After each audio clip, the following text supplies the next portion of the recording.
Priorities.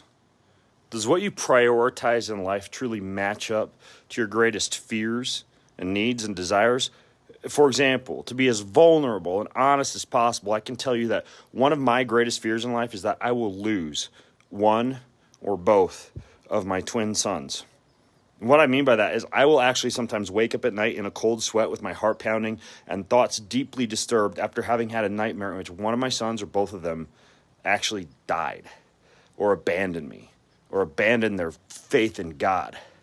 On the flip side, I don't really fear death for myself anywhere near as much as losing my sons. I don't necessarily want to die, since I want to fulfill God's purpose for my life as long as I possibly can, but I'm not that nervous or apprehensive or fearful of the process of dying. So now let's step back and look at my priorities in life. Based on the fact that my deeper fear is losing my sons, but my lesser fear is dying, where should I spend the majority of my time?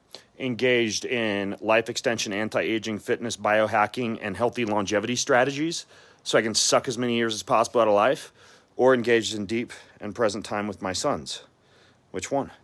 When I realized that my priorities in life at one point didn't necessarily match my fears in life, I personally made some distinct lifestyle decisions to alter how I was living each day so I could prioritize family more and myself less.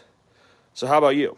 What are your fears? Does the way you live your life reflect your fears and your truest priorities? What is it you're afraid of, and how are you living your life so that you're prioritizing addressing that fear and any deep-seated desires that that fear might be stemming from?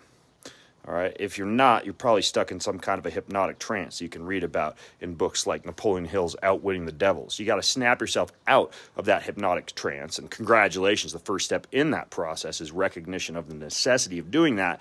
You may also need to embrace the discomfort of shredding the shell of a character you currently identify with, like the successful CEO or the hardcore athlete or the person who never ages, etc. So you can embrace the character God has actually called you to be, like the inspirational author, the best parent in the world, the number one dad, the number one mom, the number one son, the number one daughter, the aged wise mentor, etc.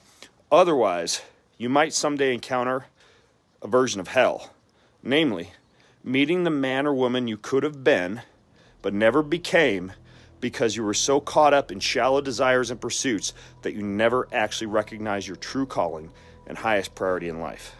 That's a pretty good definition of hell. So where do you want to stand? Thanks for watching.